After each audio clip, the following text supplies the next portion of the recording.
This is a historical account. It is purposely plain, sequential, and minimally expressive.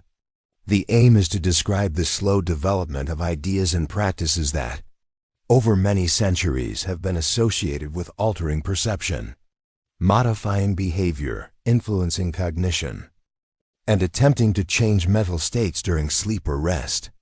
What follows is a chronological, factual-sounding description of names, dates, and institutional developments. The narration is intended to be repetitive and steady. The text describes antecedents, experiments, techniques, controversies, and institutional histories related to the broad field that today might be called reality hacking psychology, ancient antecedents, ritual, repetition, and suggestion long before modern science. Human cultures used repetitive ritual, chant, and sensory patterning to alter attention and subjective experience.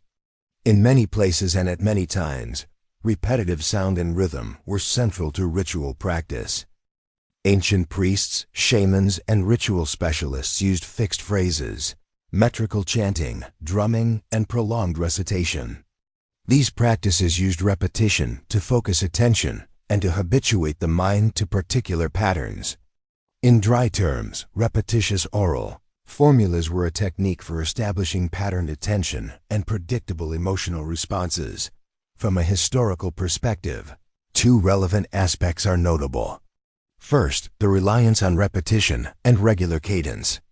Second, the institutionalization of these practices in ritual contexts, priesthoods, initiation rites, communal ceremonies. These two characteristics, repetition and institutional repetition, served as an early method for producing reliable changes in subjective experience.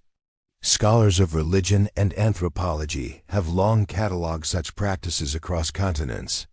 The detail of those catalogs is extensive and distributed across many texts and accounts. Classical and medieval thought on mind and habit.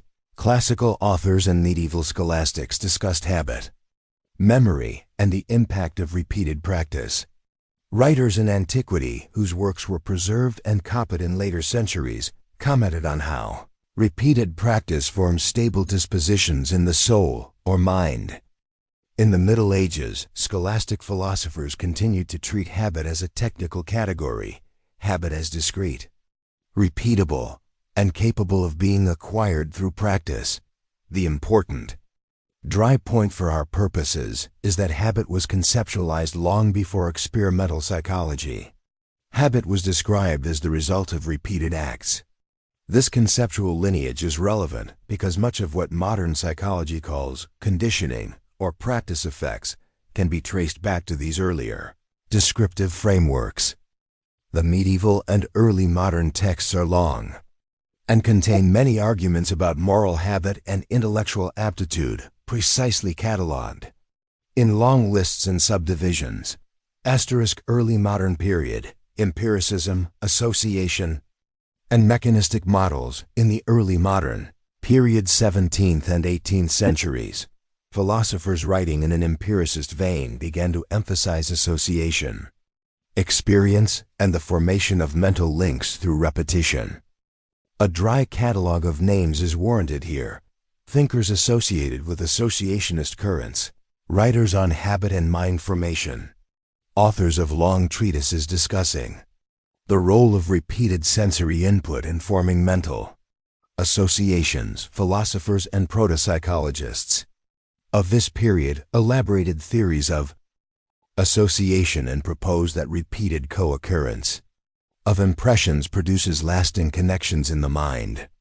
These accounts were descriptive and occasional, and many were long texts full of footnotes and cross-references.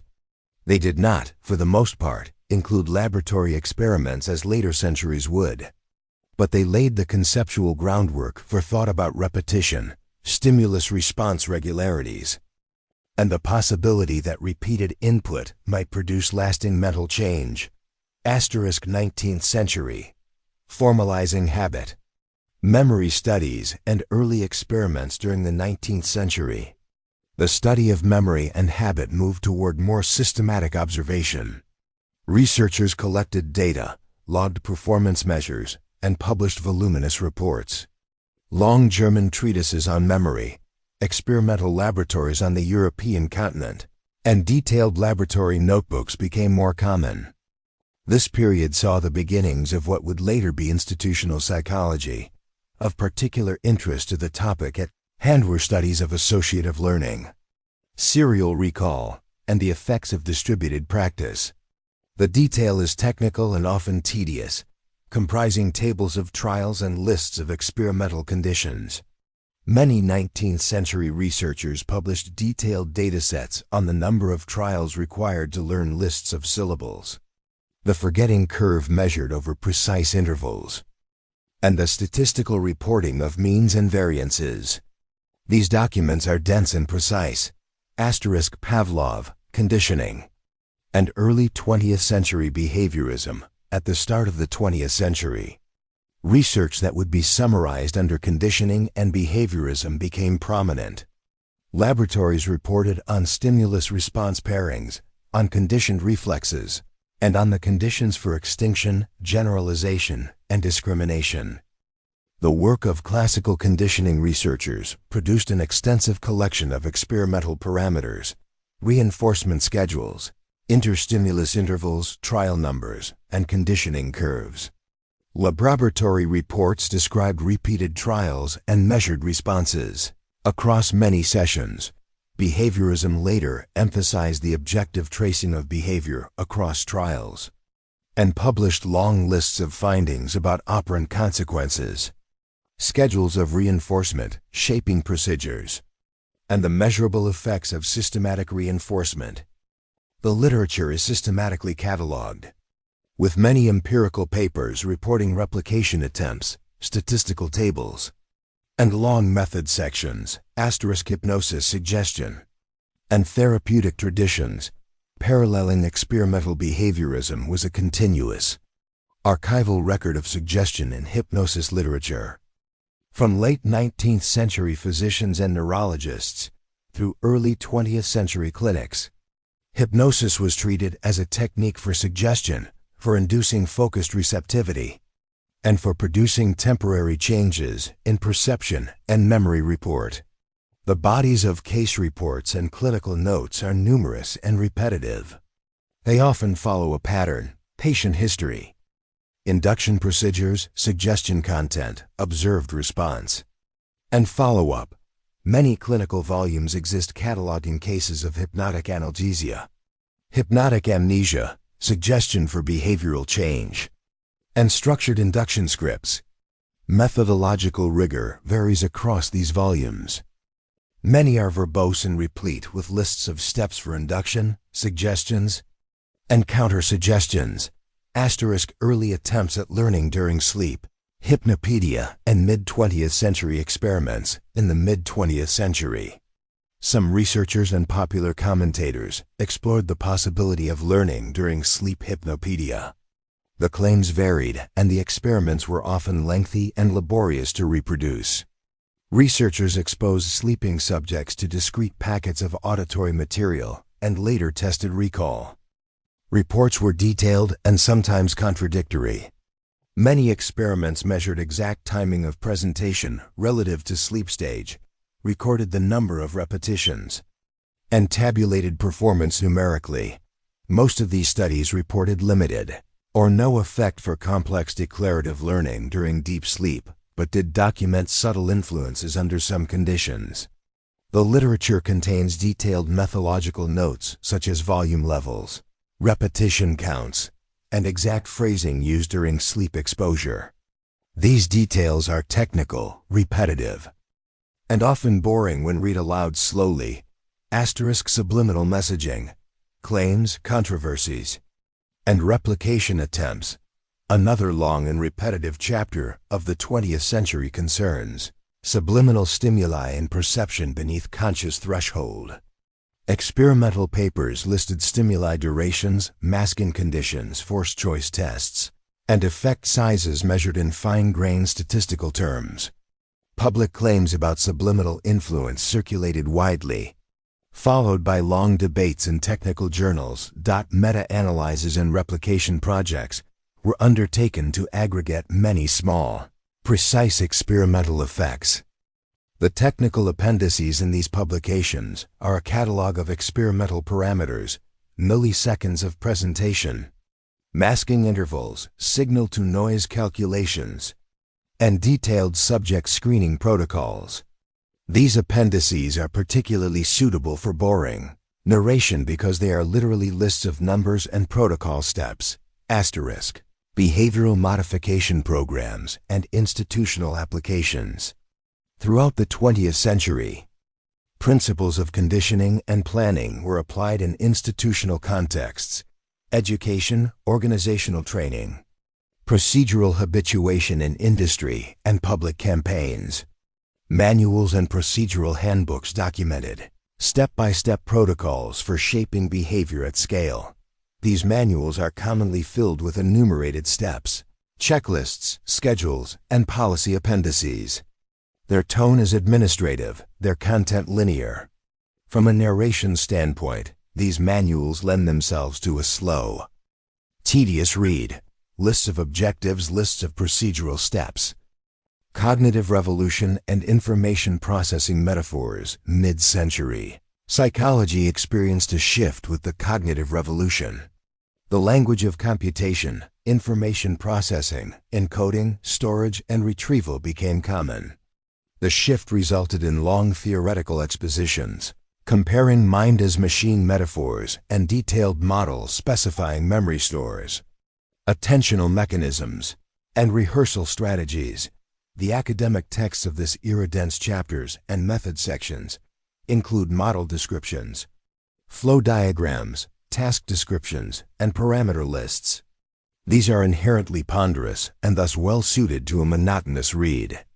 They provide a record of how scientists operationalized mental constructs and how those operationalizations carried into experimental tasks.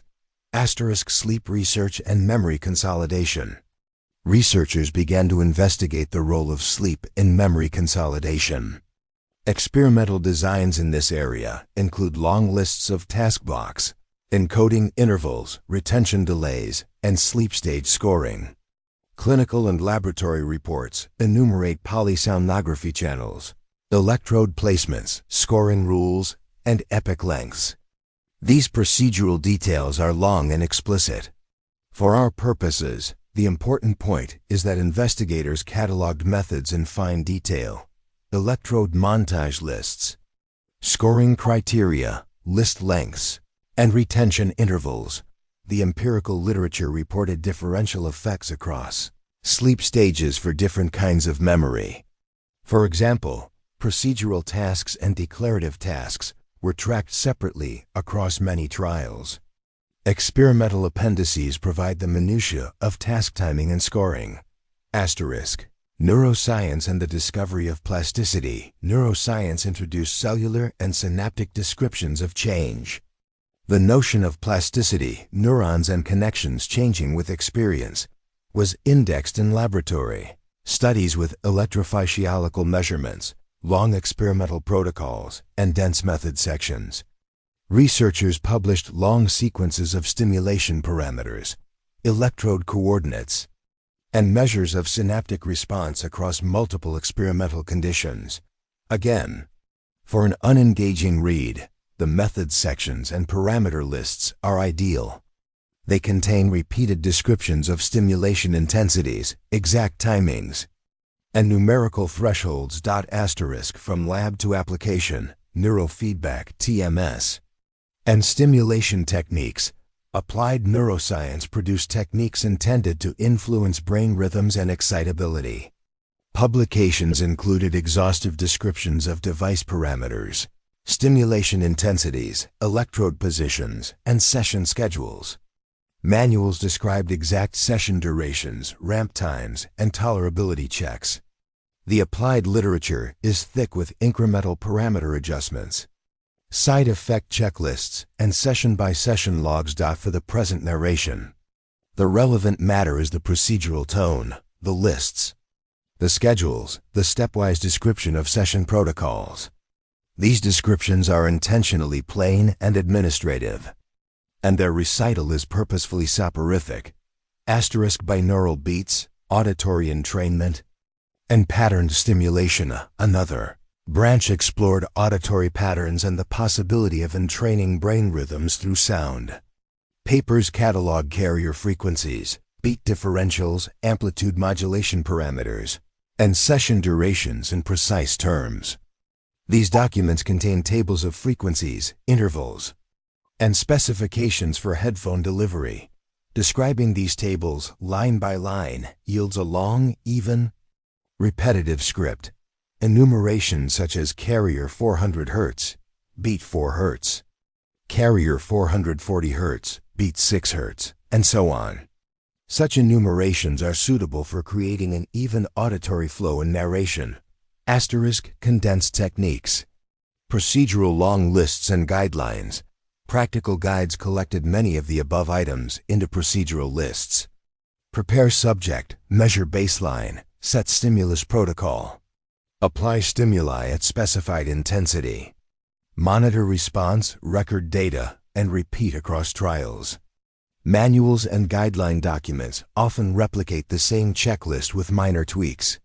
Reading those checklists sequentially, with minimal comment, produces a reliably dull effect, which is the objective here. Asterisk ethical and regulatory histories, committees, reports, and white papers as interventions multiplied.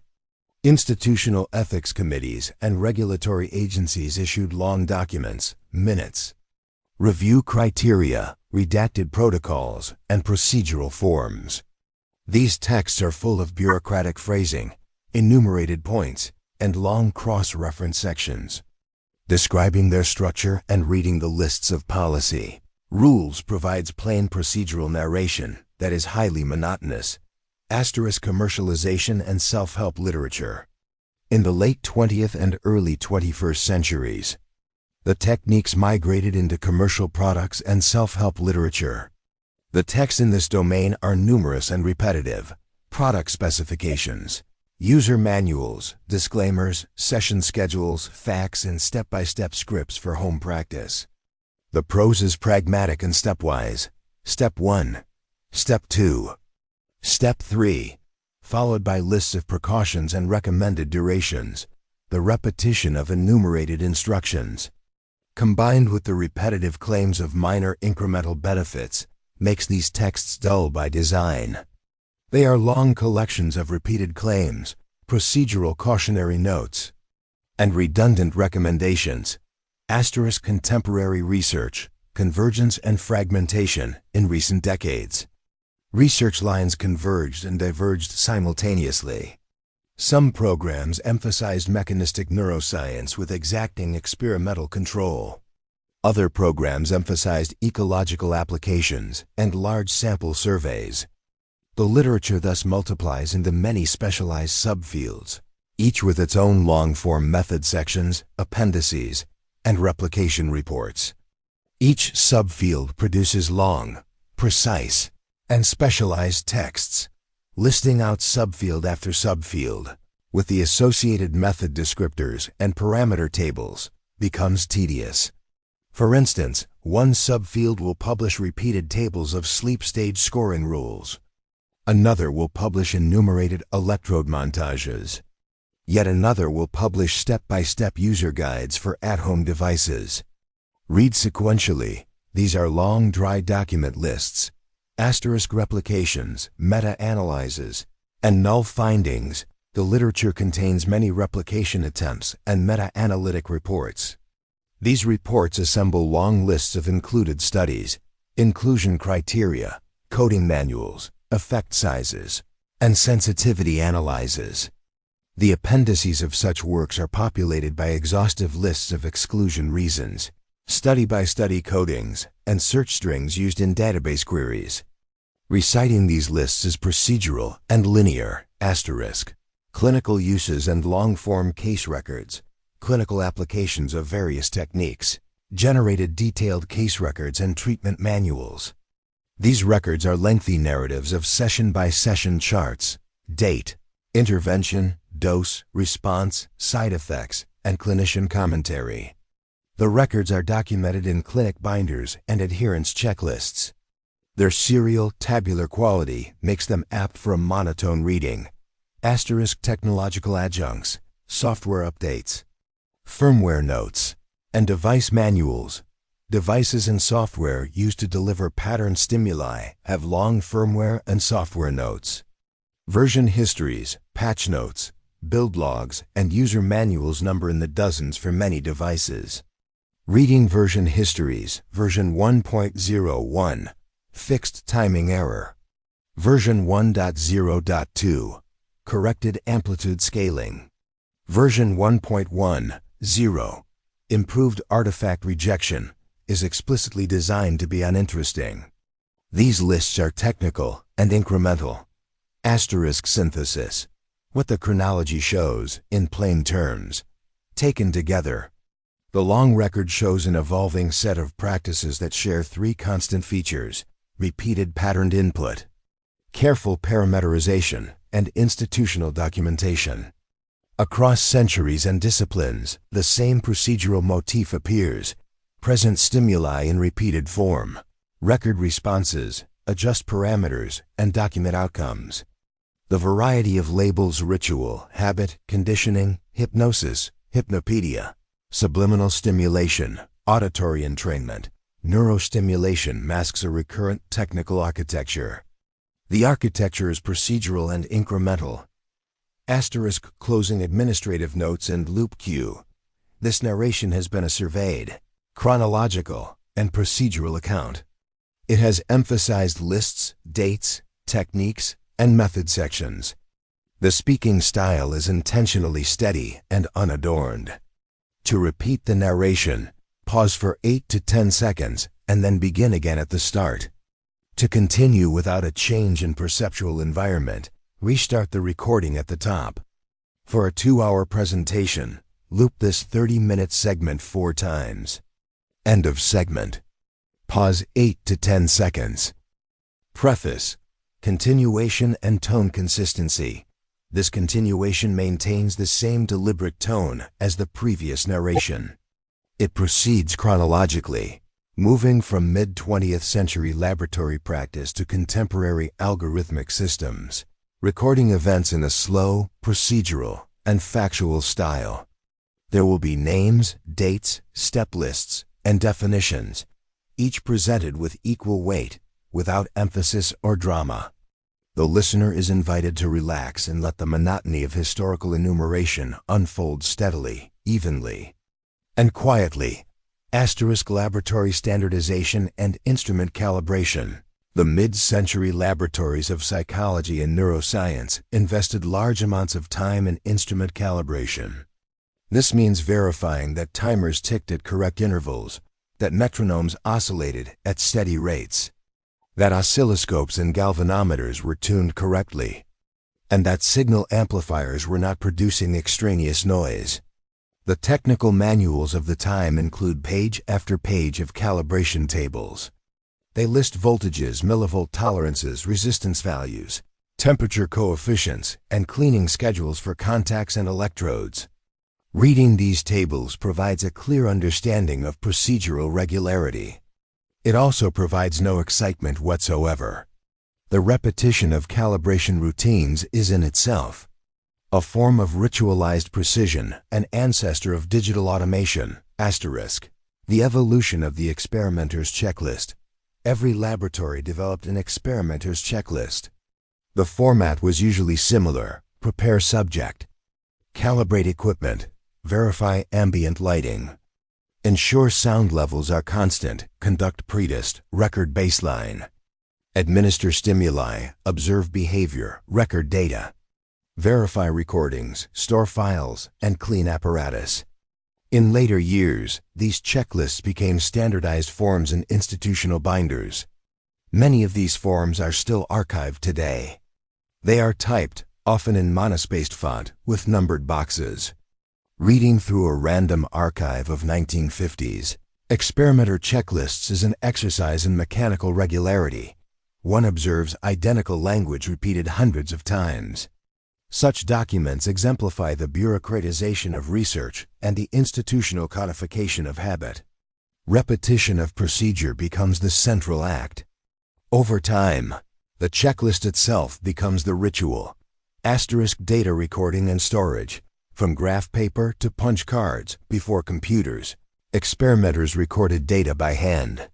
Tables of reaction times, lists of correct and incorrect responses, and sequences of numerical trials filled laboratory notebooks. In some cases, assistants were employed only to copy numbers neatly. Later, the same data were transcribed to punch cards, each hole representing a binary choice, a data point, or an error flag. The process was slow and procedural. Record, transcribe, verify, and archive. Each step was defined in manuals and repeated exactly. Boring though it may seem, this chain of operations is a historical foundation for what would later be called data pipelines in computational systems. The same logic applies: input, process, verify, output, repeat. The repetition itself, rather than the content, is the defining feature. Asterisk early computing and cognitive modeling. With the arrival of early computers, psychologists began writing simulation programs. The early models used long, fixed-step iterative loops. A program might read: input stimulus, update memory store, apply decay constant, output response. Each iteration executed at regular time intervals. These early simulations ran for hours, producing printouts several meters long. The output often consisted of rows of numbers separated by spaces. No colors, no graphics, only raw data. Researchers read these as if they were ritual texts, scanning for patterns in monotone numeric landscapes. In retrospect, these programs were primitive forms of algorithmic reality manipulation, simple feedback loops, reproducing patterns of response. Yet, in narrative terms, they are deeply unexciting. Asterisk behavioral engineering and environmental design. As behaviorist principles spread, institutions began applying them to architecture and routine design. The idea was that environment could shape behavior systematically. Reports from this era describe experiments in arranging seating, lighting, and sound cues to guide movement and attention. Procedural manuals described: Step 1. Assess baseline behavior. Step 2. Introduce minor environmental modification. Step 3. Record change in frequency. Step 4. Adjust reinforcement schedule. Step 5. Continue observation. Step 6. Document findings. Step 7. Repeat cycle. Each manual contained identical formatting. The sameness of procedure across documents produced what could be called an administrative hypnosis bureaucracy as behavioral conditioning. Asterisk. Sleep laboratories and polysomnographic routines. In sleep laboratories, the boredom reached a new level of formal perfection. Researchers spent long nights watching EEG traces scroll slowly across chart paper. Every 30 seconds was coded as wake, stage 1, stage 2, stage 3, or rapid eye movement. The criteria were detailed and standardized. Manuals prescribed precise rules. Amplitude of delta waves greater than 75 microvolts. Duration greater than half a second. 3 or more per epoch equals slow wave classification. These sentences, when read slowly, form a chant of numbers, conditions, and thresholds. The monotony of data classification itself produced the rhythm of the lab night. Thus, the scientific observer became participant in the ritual of repetition, the very process they studied. Asterisk. Brainwave entrainment and the repetition of frequency tables. With the availability of frequency generators and later digital synthesizers, researchers began compiling tables of entrainment frequencies. Each table listed carrier frequency, beat frequency, modulation type, amplitude, duration, and phase difference.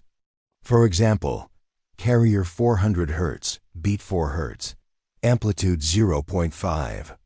Carrier 500 Hz, beat 7 Hz, amplitude 0.6. Carrier 600 Hz, beat 10 Hz, amplitude 0.7. The tables continued for pages.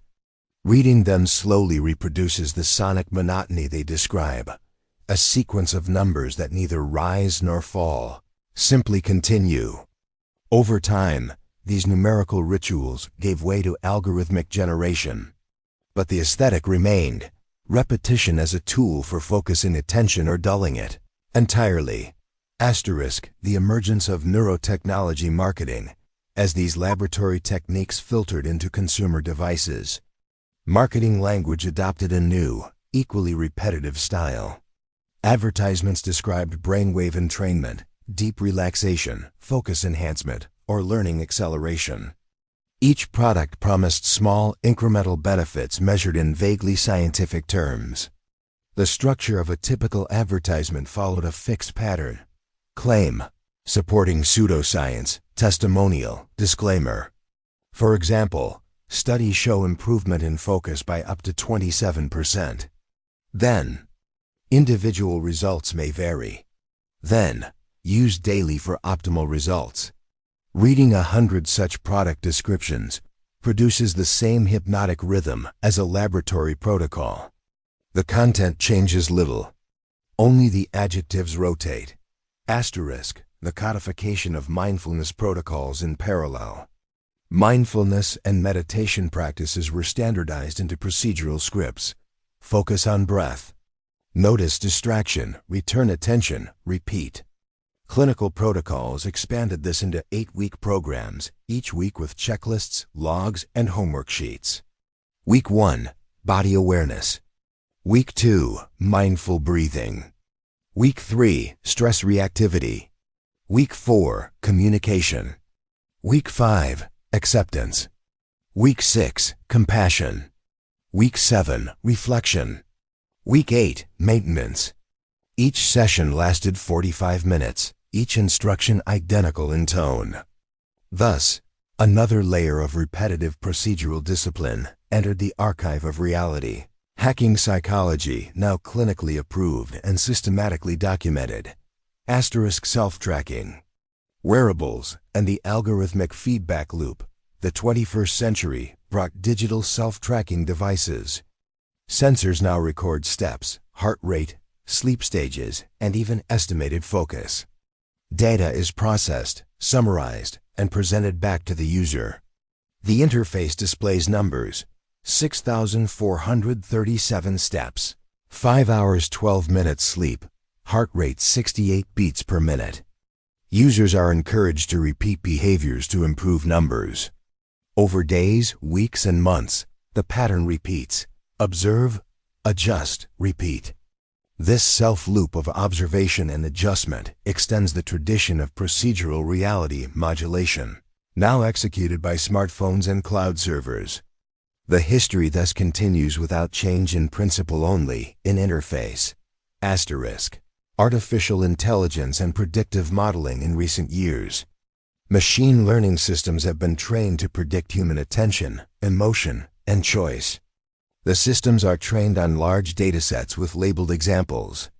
Each dataset contains columns, rows, and values: input feature, output label, predicted probability, error term. When one reads these tables line by line, the effect is one of controlled monotony. Every line repeats the same pattern with slightly different numbers. Model architectures, dense layers, activation functions, learning rates form another list-like litany. Thus, computational systems inherit the procedural repetition of laboratory psychology, encoding it into training epochs and gradient updates. The principle remains unchanged: iteration, repetition, and parameter. Reality alteration through algorithmic feeds, the digital feed, social media, streaming platforms, and targeted advertising constitutes an ambient algorithmic environment of influence. Recommendation systems adjust exposure based on engagement, producing feedback loops that gradually shift attention and preference. From a purely procedural view, this is the next stage of conditioning: reinforcement through intermittent digital stimuli. Every scroll is a trial. every like a reinforcement, every pause a micro-measurement. The algorithm, in essence, is the new experimenter, applying the same schedules that were once drawn on laboratory charts. The historical continuity is exact, though the medium is new. The repetition is faster, denser, and constant. Asterisk the expansion of self-programming cultures in the contemporary world. Communities form around the idea of self-programming. Affirmations, subliminal audio, lucid dreaming, and self-conditioning. Each community circulates long lists of instructions. A typical post might read, listen for 30 minutes daily. Maintain volume at 40%. Avoid caffeine. Record dreams. Repeat for 21 days. Another might read, write affirmation 33 times daily for 3 days. Repeat with new phrase. These procedural scripts form digital ritual sequences of numbered steps without deviation. The collective repetition constitutes the modern folk psychology of reality hacking, mirroring the laboratory but lacking its institutional oversight. Asterisk academic institutionalization of consciousness. Studies universities have formalized the study of consciousness, awareness and altered states into conferences, proceedings and journals. The papers follow the traditional format: introduction, method, results, discussion, references. Each method section lists participants, stimuli, procedure, and analysis. Each results section lists means, standard deviations, and p-values. Each discussion section recapitulates the results and recommends further research. The pattern repeats across hundreds of papers per year. From a stylistic perspective, the repetition itself constitutes an institutional meditation, an annual ritual of publication and citation that reaffirms the field without changing its essential form. Asterisk ethics. Funding and policy frameworks. Funding agencies and ethics boards maintain catalogs of procedures for review and approval. Every proposal repeats the same headings: background, objectives, methods, risks, benefits, consent process, data management plan, budget. Reading a stack of proposals reveals that 90% of text is duplicated boilerplate. Each phrase echoes the last. Participants will be fully informed. Data will be anonymized. Procedures pose minimal risk. The monotony of bureaucratic reassurance is itself a psychological constant. Over time, the bureaucratic forms become the environment within which reality manipulation must now operate, governed by paper, paragraph, and procedure. Asterisk media archives and documentation of techniques. Libraries and online repositories preserve manuals, recordings, and experimental films. Many of these are cataloged in databases with metadata: title, author, date, duration, format, keywords. Each entry follows the same schema. Reading an index aloud produces a verbal metronome: title, author, date, duration, format, keywords. Repeat. This catalogic rhythm encapsulates the totality of procedural knowledge.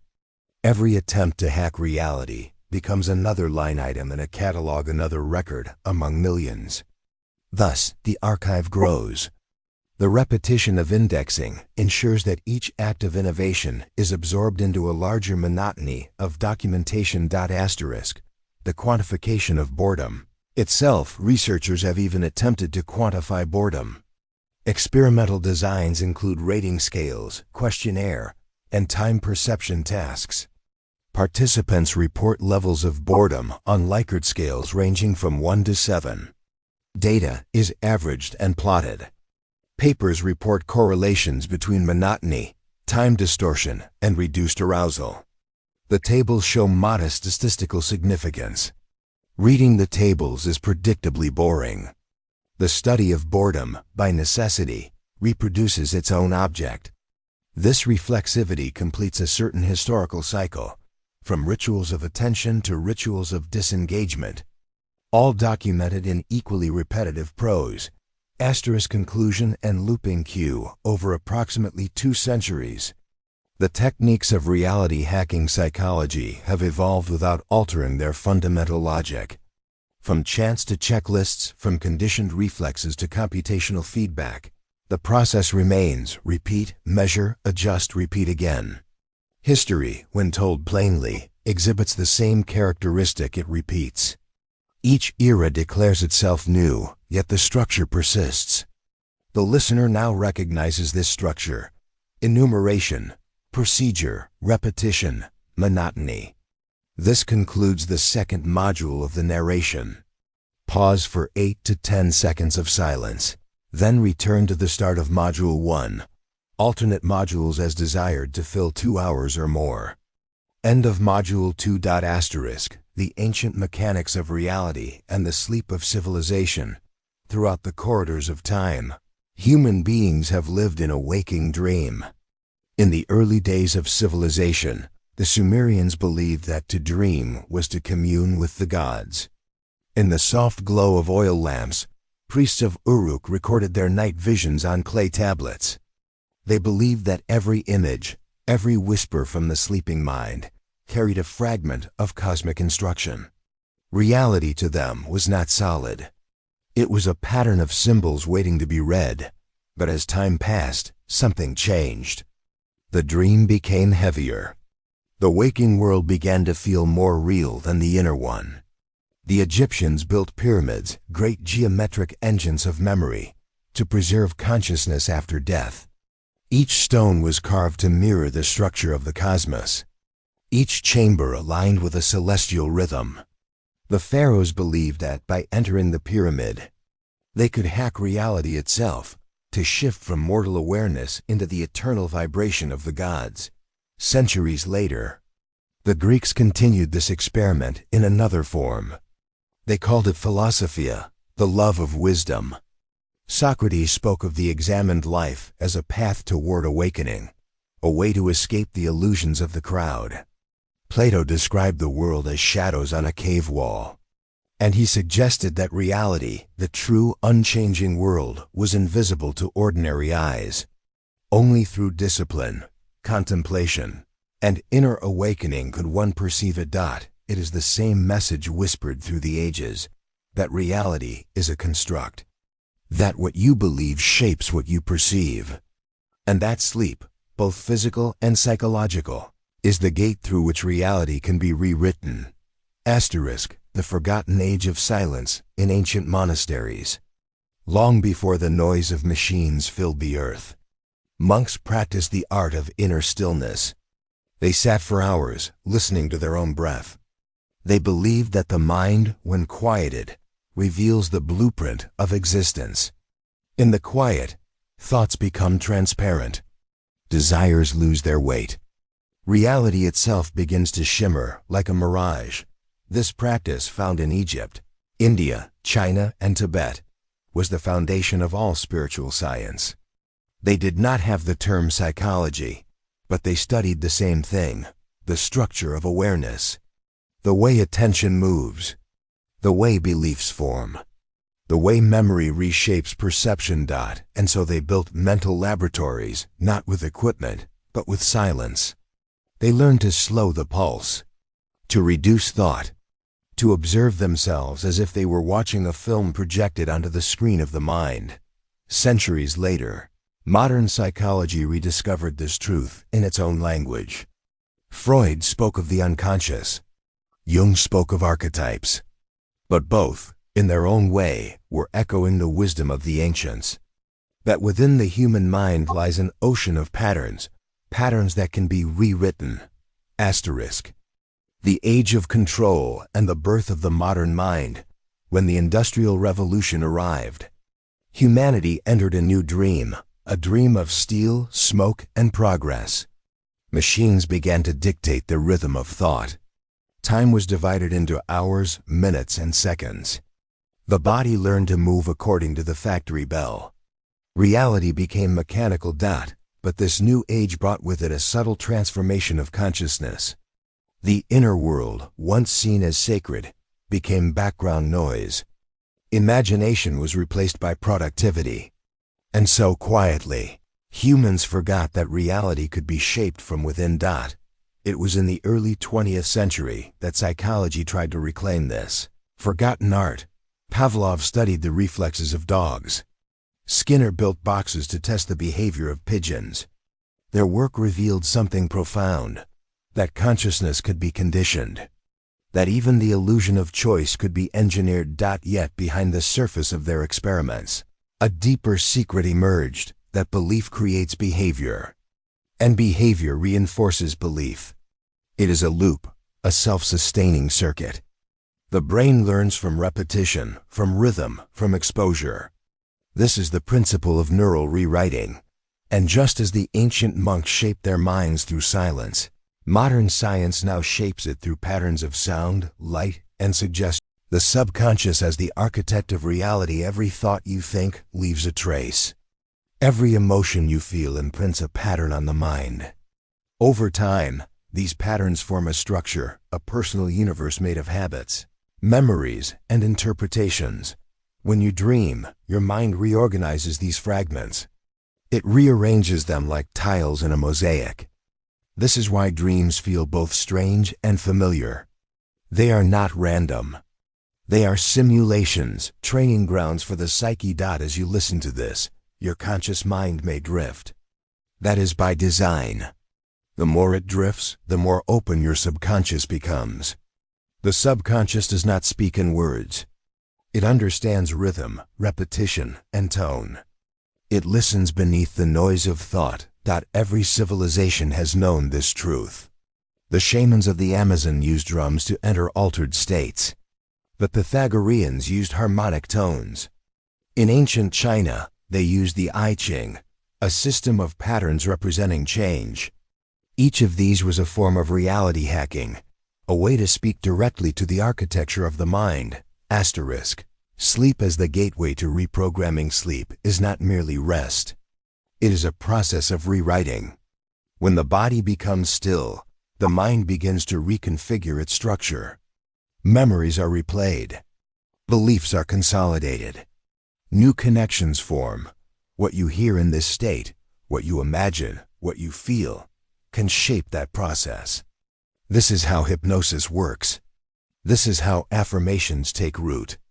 And this is why, throughout history, mystics spoke of sleep as sacred. In the temples of ancient Greece, the practice of incubation invited people to sleep within holy chambers. They believed that healing visions would come during the night. In modern neuroscience, we now understand that this belief had truth. The sleeping brain listens. It responds. It rewires. And so, as you listen to this, each slow word is like a small seed being planted in the soil of your subconscious. A seed that says, you are aware. You are calm. You are in control of your reality. And as you sleep, that message becomes part of you. The machine mirror, modern science and the reinvention of the mind. As the 20th century unfolded, humanity built machines that began to think. At first, they were simple, mechanical calculators, punch card devices, room-sized computers. But as they evolved, something extraordinary happened. These machines began to resemble the human brain. Neurons became circuits. Synapses became switches. Memory became code. And scientists realized that thought itself could be modeled. That reality, even consciousness, might be nothing more than information flowing through patterns. This discovery was both liberating and unsettling. It suggested that the human mind could be programmed. And if it could be programmed, it could also be reprogrammed. Neuroscientists found that the brain is plastic, flexible. Every experience, every sound, every repeated word changes its wiring. This process, called neuroplasticity, is the scientific foundation of what mystics had practiced for centuries. When you repeat a belief, I am calm, I am aware, I am free, you carve new pathways in your brain. When you visualize peace, the neurons that fire together begin to wire together. This is not magic. It is biology.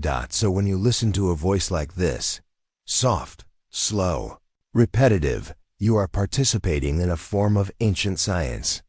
a controlled reprogramming of your internal code. Reality in this view is not fixed.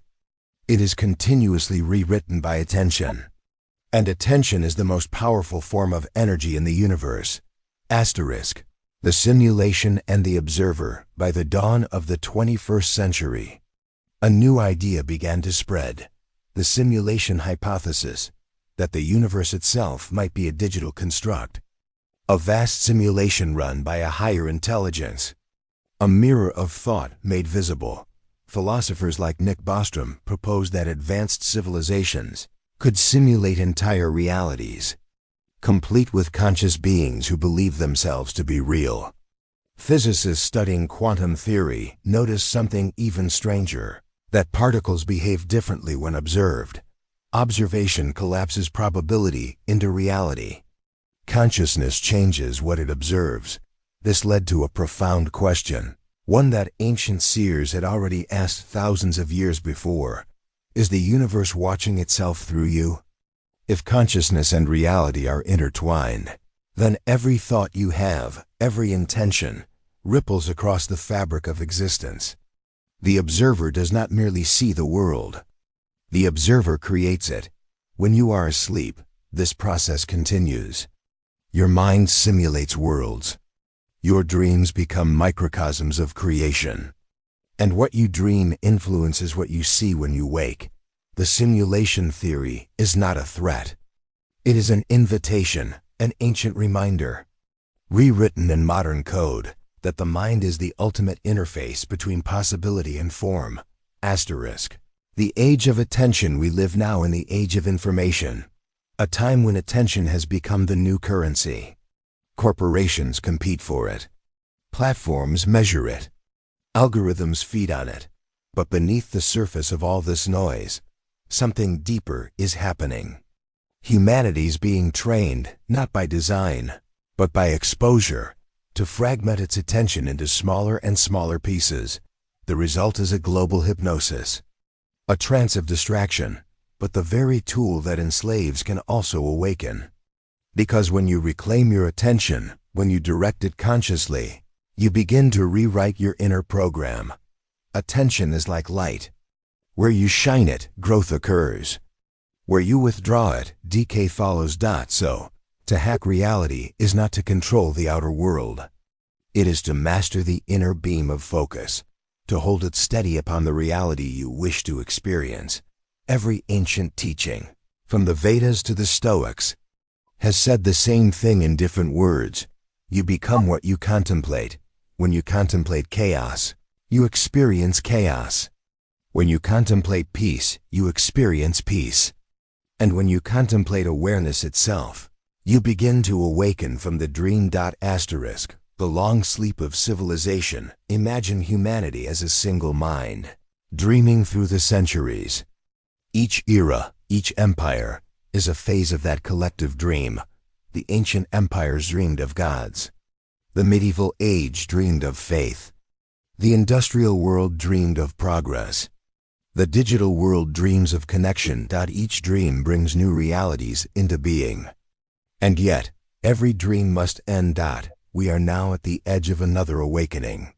Technology, psychology, and spirituality are beginning to merge. Meditation apps, brainwave devices, AI companions, they all point to the same ancient truth, that reality is not out there. It is in here. As you listen, you are part of this great transition, a quiet revolution of the mind. You are not separate from history. You are history, evolving, remembering, awakening. Asterisk. The rewriting process. Rewriting reality does not happen with effort. It happens with stillness. The mind resists change when it is busy, but it opens in moments of calm.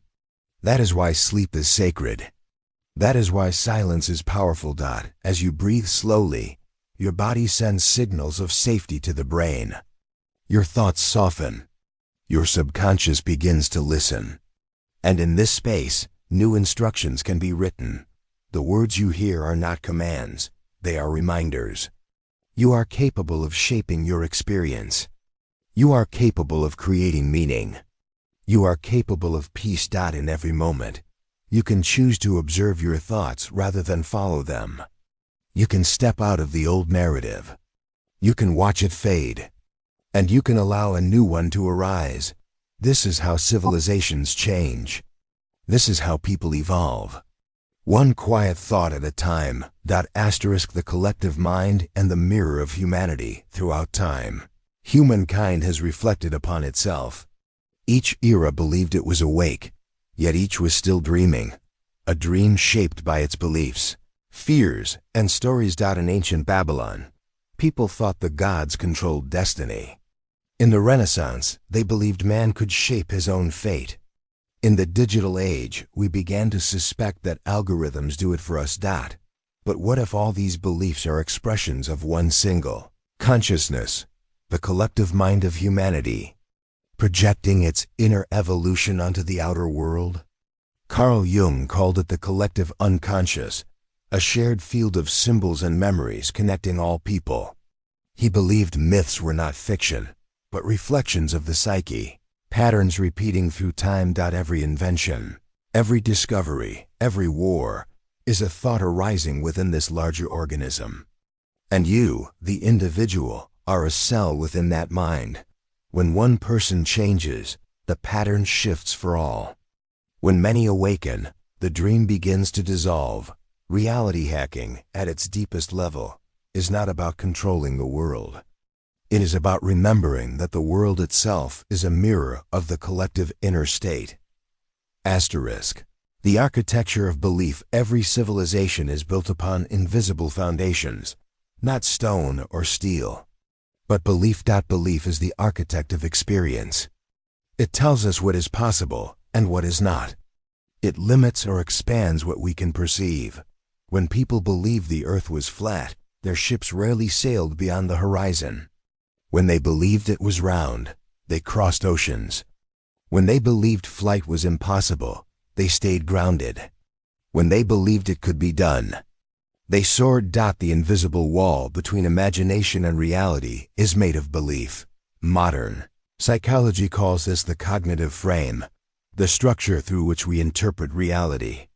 Every thought, every perception, passes through this frame. To change your world, you must first observe the frame through which you see it. That is the first act of awakening. Once you see the frame, you can reshape it. And when enough individuals reshape the dreamers of history remembers conquerors and kings. But beneath the surface, it is the dreamers who have guided the world. The dreamers of mathematics, who imagined numbers before counting existed. The dreamers of science, who saw invisible forces before instruments could detect them. The dreamers of art, who painted emotions that language could not describe. And the dreamers of peace, who believed love could heal a divided world. These dreamers all shared one trait. They refused to accept the current version of reality. They imagined something else. And because they imagined it deeply, the world slowly began to conform to their vision. Dreams are not escapes. They are blueprints. Every invention, every revolution, was once a dream held by someone who refused to wake up in the old world. So as you drift into sleep, remember, you are also a dreamer. And your thoughts tonight may be shaping the world of tomorrow. The slow awakening. There is no sudden enlightenment, no dramatic moment of awakening. It happens slowly, quietly, like dawn spreading across the horizon. People begin to question their habits. They begin to see through illusions. They realize that much of what they once called reality was merely agreement. Societies are built on shared stories, money, borders, titles, laws. They work because we believe in them. But they are not absolute. They are collective dreams. As humanity becomes aware of its own dreaming, a subtle shift occurs. Compassion begins to replace fear. Curiosity replaces judgment. Presence replaces distraction. And this awakening, though invisible at first, spreads quietly through the species. Each person who pauses, who breathes, who becomes aware, adds clarity to the collective mind. That is how the human story changes, not through force, but through awareness. The dissolution of the self, When you fall asleep, the boundaries of identity begin to fade. The I that thinks, plans, and worries softens into the larger flow of consciousness. Dreams do not have a stable self.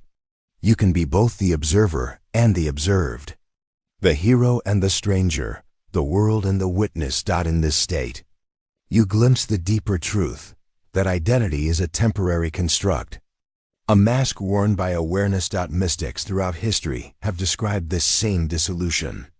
The Buddhists called it anatta, the no-self.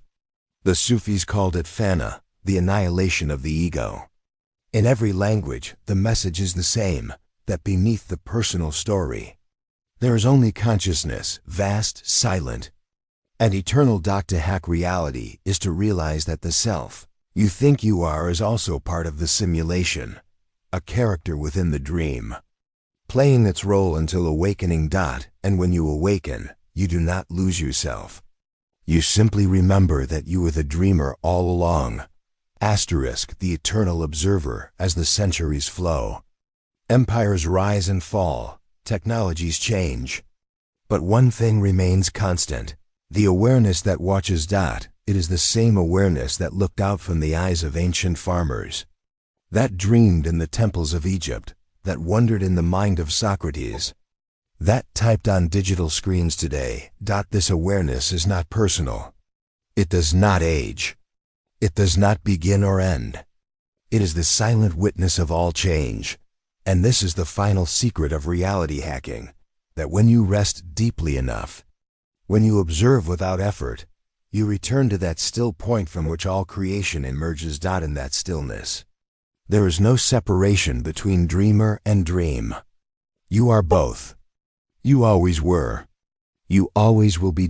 So as you rest, let go of the noise of history, the noise of thought, the noise of identity. Drift into that quiet, where the world is rewritten, not through effort, but through presence. The future is not waiting to be discovered. It is waiting to be imagined. And you, the listener, the dreamer, the observer, are the one imagining it now. The digital mind and the silent revolution. The world hums with invisible code. Billions of devices whisper to one another across oceans of data. The planet has become a single pulsing network, a nervous system made of light. At first, this web was only mechanical, but slowly it began to mirror human thought. Search engines learned to anticipate curiosity. Algorithms learned to recognize emotion. Artificial intelligence began to echo imagination itself. We built machines to process information, and they began to process us. Yet within this digital complexity, a strange opportunity appears, a chance for consciousness to know itself through its own creation. Every notification, every image is a reflection of the collective mind learning to observe itself. The network is not separate from us. It is an externalization of thought, a mirror stretching across the planet. And just as the ancients carved symbols into stone, we now carve them into code. Each line, each click, records the ongoing dream of humanity. Technology as a teacher. Every new invention begins as a question. What if? The wheel asked, what if distance could be shortened? The book asked, what if memory could live outside the mind? The internet asks, what if thought could flow without boundaries? Each answer changes not only the world, but the way we perceive it. Technology teaches psychology in its own language. It reveals the hidden tendencies of attention. It exposes our addictions, our curiosities, our longing to connect. But it also offers a new classroom, one where awareness can expand. When used consciously, technology becomes meditation, a mirror reflecting the dance of focus and distraction. Each moment online is a chance to remember, to pause, to breathe, to choose presence over reaction. This is the new frontier of reality hacking, to use the tools that once controlled us as instruments of awakening. The philosophy of sleep is not the opposite of consciousness. It is its renewal. For thousands of years, mystics have treated sleep as a sacred act. They spoke of the second life, a world where the soul travels, learns, and repairs what waking life cannot. Modern science confirms what the mystics felt during deep sleep. The brain cleans itself, sorting memories, restoring balance, rewiring emotions. Dreams are not nonsense. They are language, the symbolic script of the subconscious rewriting its code. When you listen to gentle words, slow patterns, steady tones, your brain waves descend from wakefulness into the realm of theta and delta. Here, belief softens, suggestion becomes seed, and healing begins quietly beneath awareness. That is why this long narration moves slowly. Why history is told like a lullaby. It invites the conscious mind to drift, so the deeper layers can begin their work. The timeless observer, somewhere beneath thought and dream, exists the quiet watcher. You have felt it before, in the stillness after a long day, in the pause between breaths, in the soft hum that remains when words fall away. This watcher has no name. It witnessed the birth of galaxies. It listened as civilizations rose and faded. It sees through every pair of eyes, and yet belongs to none. When you rest into that awareness, you step beyond the story of the self. The body breathes. The world moves. But you remain the still point, the unmoving center of the wheel. In that recognition, fear dissolves. Time loosens its grip. And reality, once solid, becomes fluid once more. The return to the source. Every cycle completes itself. Every story bends back towards silence. As you drift deeper, you approach the origin of thought, the place before language, before desire, before history itself. Here, all opposites fade, light and dark, sleep and waking, self and world. There's only presence. A vast, gentle awareness in which everything arises and passes. You do not need to reach it. You are already here. You have always been here. The mind rests, the body heals, and the dream continues, not as illusion, but as creation unfolding moment by moment. The closing silence now. The words grow slower. Each sentence stretches into quiet. History fades into rhythm. Thought becomes breath. The ancient voices fall silent. The machines hum softly in the distance. Civilizations sleep once more beneath the stars.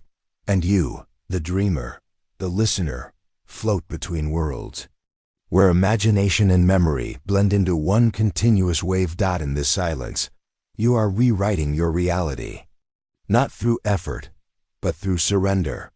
Let the past dissolve. Let the future wait. Let this moment expand until nothing remains but calm awareness. You are whole. You are safe. You are the observer of all that changes. And as you rest, the universe rests with you. Breathe slowly. Drift deeper. Let the final echoes fade into stillness. This is the end of history, and the beginning of awakening. Soft ambient music fades. Silence. Now let's return to where we left off. The human brain. That quiet storm of electricity and chemistry. Every night, when you close your eyes, your conscious mind begins to drift away, but your subconscious, it begins to awaken. You see, reality hacking isn't just about bending your environment. It's about bending your perception of it. And to do that, we must start with awareness, the awareness of patterns.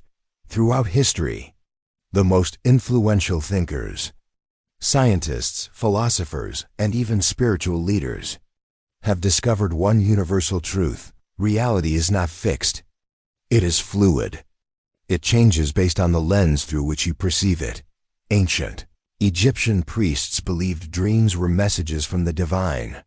The Greeks built entire temples where people would sleep, seeking visions from the gods. In ancient India, yogic traditions taught that by mastering the mind, one could master illusion, or Maya, as they called it. In medieval times, alchemists searched for the philosopher's stone, but perhaps what they were really seeking was the transmutation of thought itself. In the 20th century, psychology gave these mystical ideas a new name: neuroplasticity. It means the brain can rewire itself.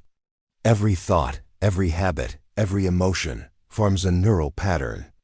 The more you repeat it, the stronger it becomes. This means that what you think most often becomes your reality. Let's take a deep breath. Pause 5 seconds. As you exhale, imagine each thought as a thread weaving the fabric of your inner world. Each night, while you sleep, your subconscious mind reviews these threads, organizing, discarding, reinforcing. This is not random. It's training. You are programming yourself every night, without even realizing it. Now imagine if you could consciously direct this process. That's where the concept of reality hacking psychology begins. Transitioning deeper, as you drift further into this state of relaxation, your brain waves begin to slow. Beta becomes alpha. Alpha becomes theta. Theta is the realm of imagination, intuition, and subconscious processing. It is the same state that artists, monks, and mystics enter during deep meditation. It's also the state where affirmations and mental imagery take root most effectively. This is why sleep programming works. Your brain is open. Your critical filters are relaxed. You are more suggestible, not in a manipulative way, but in a transformational way. Now think back to the evolution of human understanding. From ancient rituals to modern neuroscience, humanity has always sought to control the mind. The difference is, now we have the science to explain it. In the early 1900s, even Pavlov demonstrated conditioned responses in dogs, the birth of behavioral psychology. Soon after, Sigmund Freud explored the hidden layers of the psyche. Carl Jung expanded on it, introducing concepts like the collective unconscious and archetypes. Then came the behaviorists, Watson, Skinner, teaching us that repetition and reinforcement shape behavior. Later, cognitive psychology emerged, revealing that our thoughts shape our emotions, and our emotions shape our actions. And now neuroscience shows us the physical reality behind these ideas. Neurons that fire together. Wire together. Each night, your brain replays patterns from your waking life, replaying fears, replaying goals, replaying beliefs. If you've ever woken up with a sudden sense of clarity, that's your mind completing a process it started while you were awake. Reality hacking in practice. Let's explore a few real-world examples of how humans have hacked reality across time. In ancient Tibet, monks practiced dream yoga, a discipline where they learn to remain conscious during sleep, aware within the dream. Their goal was liberation from illusion, to realize that both dream and waking life were, in essence, projections of the mind. In the 1970s, researchers at Stanford conducted experiments in lucid dreaming. Subjects trained themselves to recognize when they were dreaming and could manipulate dream scenarios. These findings were later supported by EEG data showing eye movement, communication between dreamers and researchers. Today, we call this the lucid state. And it is a profound gateway to psychological reprogramming. By visualizing desired outcomes, reliving positive memories, or rehearsing new habits in a dream or near-sleep state, you activate the same neural circuits as real-life experience. In short, your brain can't tell the difference between imagination and reality. This is where reality hacking psychology becomes practical. If your subconscious can't distinguish between the two, then what you imagine consistently becomes a template your brain starts working to fulfill. Rewiring while you sleep. Now, as you continue to listen, think of a single thought, a goal, a feeling, an idea that you would like to strengthen. Perhaps it's calmness, perhaps confidence, perhaps clarity. Focus on that word and imagine it glowing faintly in your mind. Every time you breathe, the light expands a little more. This isn't magic.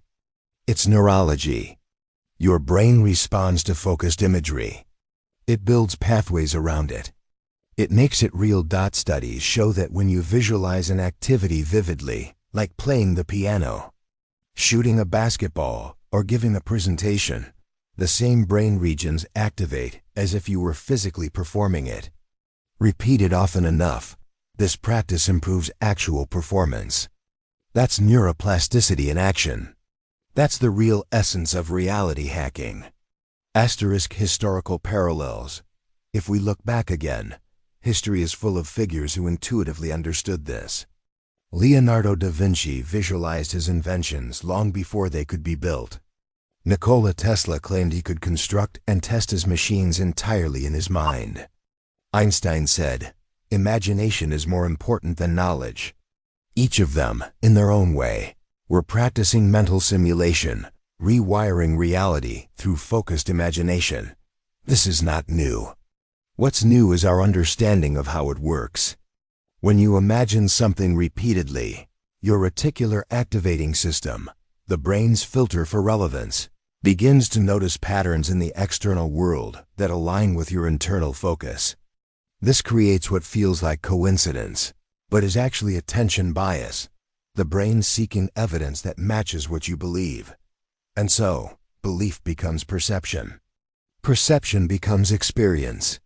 Experience becomes reality. That is the cycle of creation. Soft instrumental hum continues. You may notice your breathing slowing, your thoughts drifting, your body heavy. That's good. Because while your conscious mind relaxes, your subconscious is absorbing these patterns, calmly, quietly, effortlessly. You are learning how to think in alignment with your ideal reality. You are learning how to sleep consciously, even if your body rests deeply. And you are learning, perhaps for the first time, that your perception is the paintbrush, and your life is the canvas. The deepening phase, as we move further into the quiet hours of this journey. Your mind drifts into deeper awareness, not of the outer world, but of the world within. The body is still. The breath is calm. The thoughts are slower now, more fluid, more open.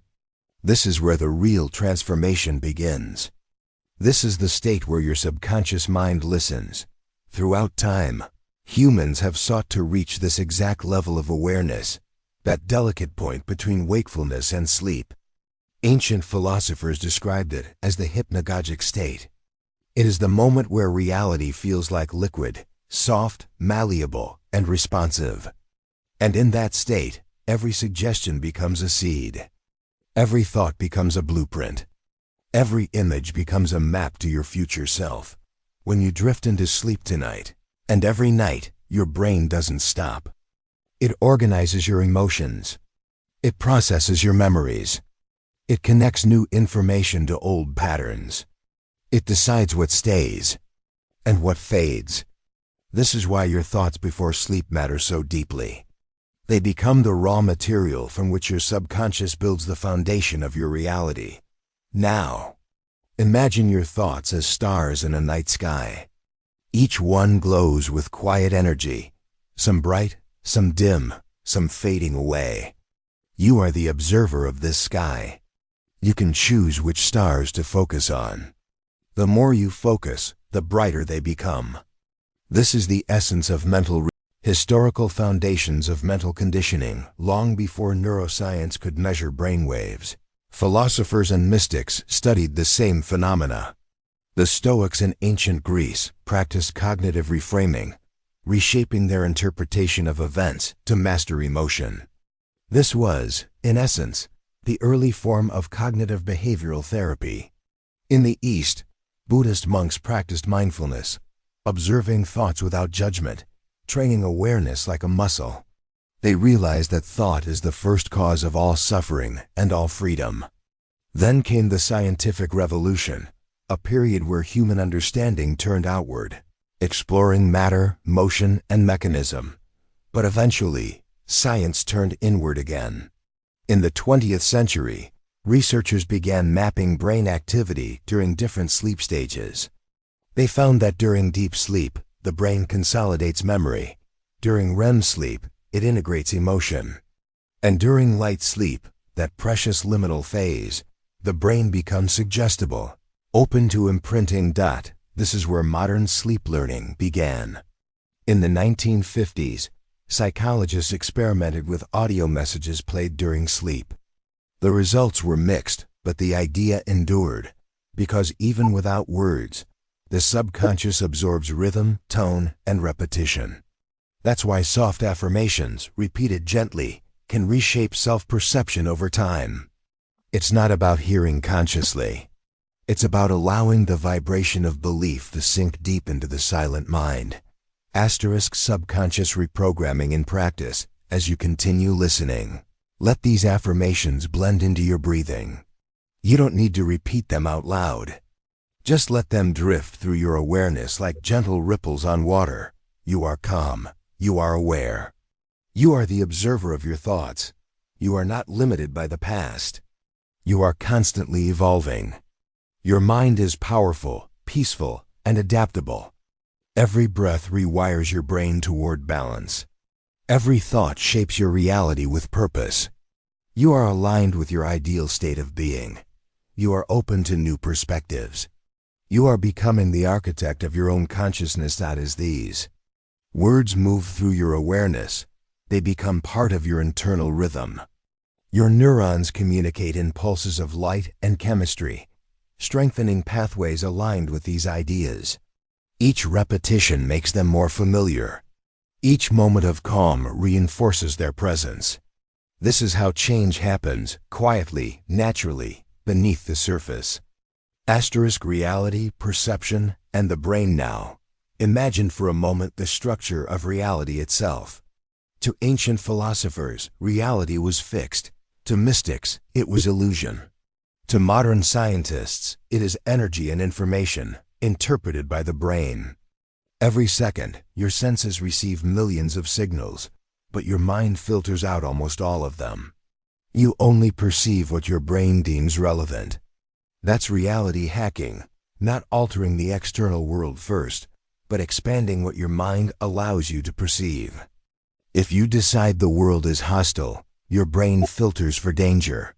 If you decide the world is full of opportunity, your brain filters for possibility. The world hasn't changed, your filter has. And when your filter changes, your reality follows. This principle is as old as the earliest spiritual texts.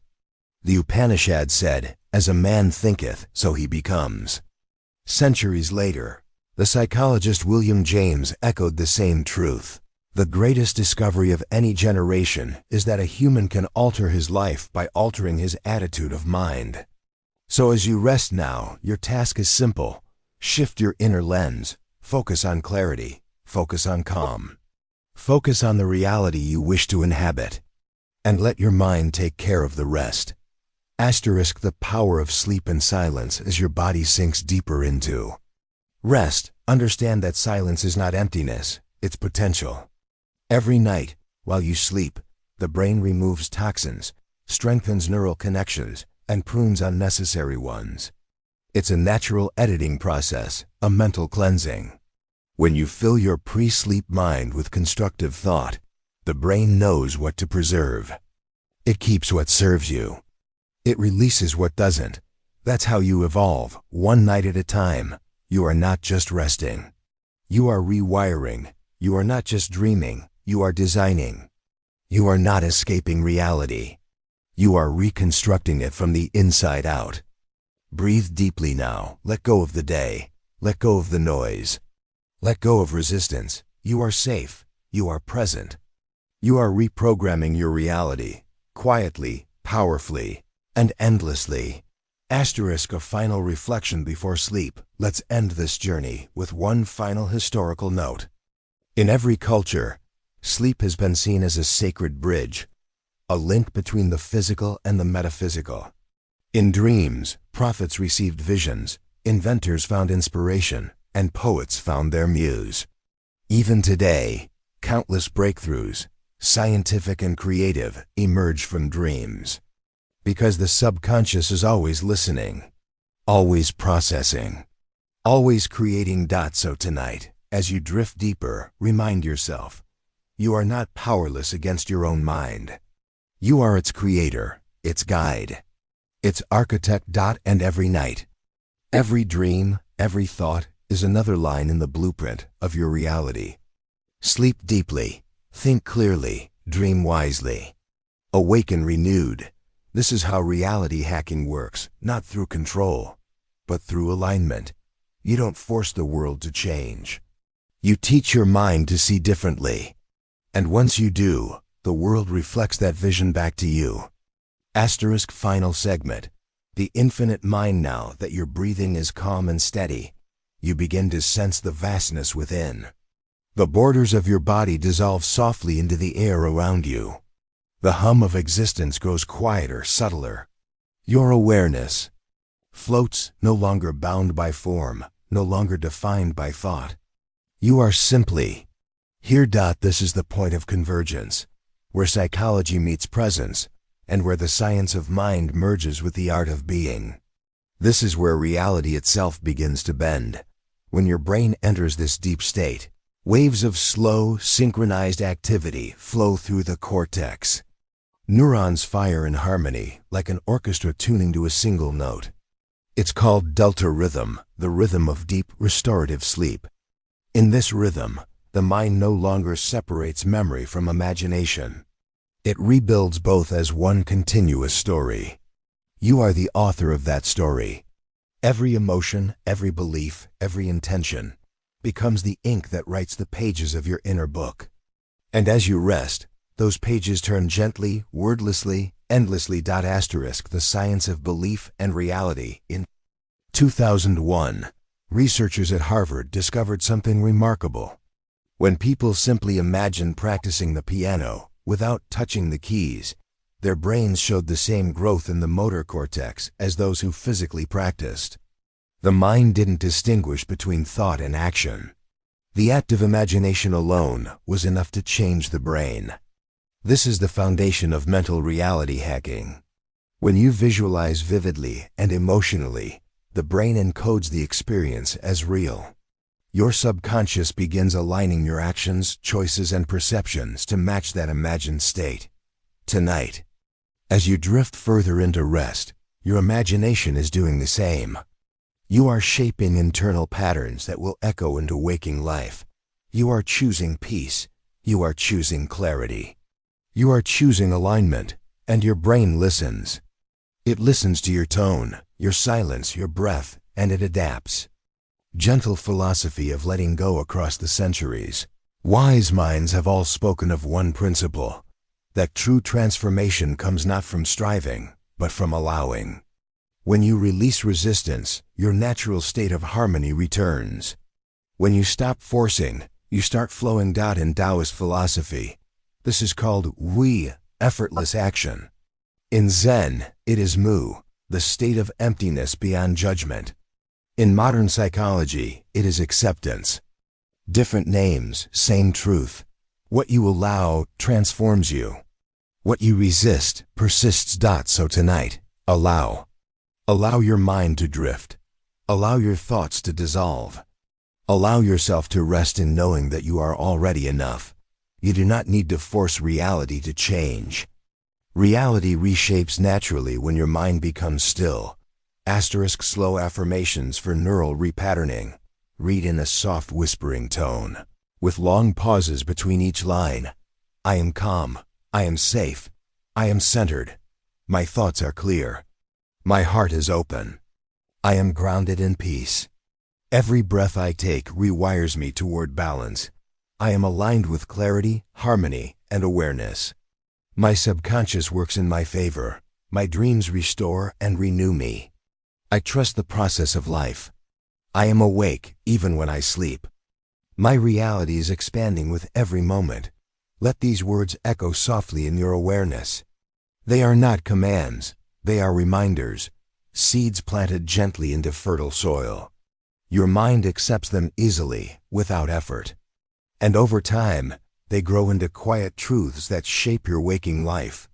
Asterisk bridging science and spirit reality hacking psychology isn't just about manipulation or control, it's about integration.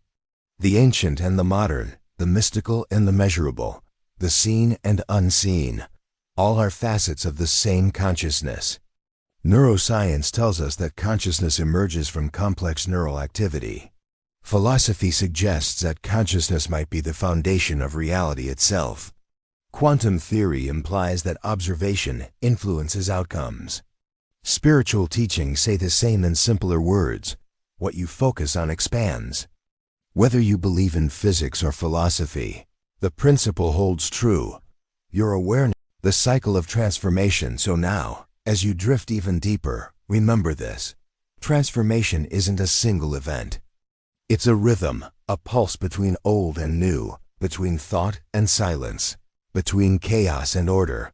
Every night, the brain undergoes a quiet cycle of renewal. Memories are restructured. Beliefs are updated. The old gives way to the new. This is evolution, happening within you every time you sleep. You are not who you were yesterday. You are not bound to what you once believed. You are fluid, ever-changing, ever-learning, ever-awakening. And that is the most powerful reality hack of all. The infinite field of mind as you enter the final phase of rest. Imagine your awareness expanding like light, stretching beyond the room, beyond the walls, beyond the world itself. You are part of the infinite network of consciousness, a field that connects every living being, every thought, every dream. When you calm your own mind, you ripple peace into that field.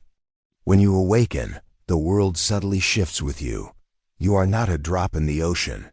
You are the ocean in a drop. Your reality is both created by you and reflected back to you. There is no separation, only awareness. Breathe. Slowly, gently, deeply. Closing reflection. You've now reached the end of this 2-hour journey. But the work of your mind continues quietly beneath the surface. As you sleep, your neurons consolidate this experience, weaving it into your subconscious fabric. Your brain rewires. Your emotions balance. Your awareness expands. And when you wake, you will carry a subtle shift, a new lens through which the world appears softer, more open, more alive. You may not notice it immediately, but it will grow quietly, steadily, naturally. Remember, reality doesn't change first. Perception does. And as perception shifts, reality follows. Final words before sleep: you are safe. You are whole. You are enough. You are learning to shape your reality with grace. You are awake in your dreams. You are at peace in your sleep. You are free in your mind. Now, drift, float, rest. Let the sound fade into the distance. Let the silence fill you with calm. Your mind is rewiring. Your world is aligning. Your new reality begins. With the next breath, soft ambient hum fades. 10 seconds of silence. Then the audio closes. The subconscious landscape. Soft ambient hum continues. A sound of distant waves or slow ambient synth beneath the voice. As your mind drifts deeper into the calm, you begin to sense subtle patterns within your own awareness. Waves of thought, flickers of memory, the faint rhythm of imagination. This is the inner landscape, the subconscious field where all ideas begin. When you enter this space, you're no longer thinking in words. You're thinking in shapes, in colors, in emotions. It is the same place where dreams are born, a silent theater of infinite creativity. Here, every image carries meaning. Every sound resonates with memory. Every feeling is a key, unlocking something deeper within. This is where true reality hacking happens, not by forcing thoughts, but by gently guiding the emotional current of your mind. If thought is the surface of water, emotion is the current beneath it. Control the current, and the surface follows. The emotional code of reality. Throughout history, every culture has known this truth, that emotion shapes experience. The Egyptians carved spells to evoke feeling. The Greeks spoke of pathos, the emotional resonance that moves the soul. In the East, ancient healers balanced energies, not by logic, but through vibration and feeling. Modern psychology now understands the same principle scientifically. Emotion directs attention, and attention creates meaning. Meaning shapes memory. Memory defines perception. And perception is the filter through which you experience life. So if you wish to change your reality, begin with the emotional tone you live in. Choose peace, and the world softens. Choose gratitude, and opportunity appears. Choose love, and connection becomes effortless. The world you see is not outside of you. It is mirrored from within. The mirror minden the quiet of sleep. Your mind acts like a mirror, reflecting every belief you hold. If you look into it with fear, you see distortion. If you look into it with openness, you see truth. Every thought you entertain leaves an imprint, a trace in your neural circuitry. And over time, those traces merge into habits, reactions, personality. You are not your thoughts. You are the observer shaping which ones stay. This awareness is your greatest power. It is the difference between being a passenger in your reality and being its author. So tonight, as you rest, observe without judgment. Let each thought drift by like a cloud, passing, changing, dissolving. The moment you stop clinging, the moment you stop resisting, your energy returns to stillness. And in that stillness you begin to remember who you really are. The science of inner calm. Scientists now know that prolonged calm states, especially in sleep and meditation, release neurochemicals that repair and regenerate the brain. Serotonin stabilizes mood. Dopamine restores motivation. GABA quiets the nervous system. Oxytocin deepens connection. You are not merely resting. You are rebalancing. Every calm breath rewires your system toward coherence. Your heart rate synchronizes with your brain waves. Your body enters alignment. This is why peace is not weakness. It is biological intelligence. Calmness is the signal your body recognizes as safety, allowing healing to begin. So when you choose calm, even in chaos, you are sending your brain a message. It is safe to grow. And in that safety, you expand. A quiet journey through time. Imagine, now you are walking through an endless hallway of human history. Each doorway leads to a different era, each era a different experiment in consciousness. Behind one door, philosophers gather in candlelight, debating the nature of mind.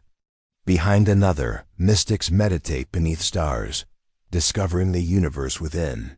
Further down the hall, scientists in white coats study brain waves, measuring the invisible dance of thought. They are all searching for the same thing, to understand what you are experiencing right now. The bridge between thought and reality, between mind and world, between dream and awakening. And as you walk, you realize they were never separate paths.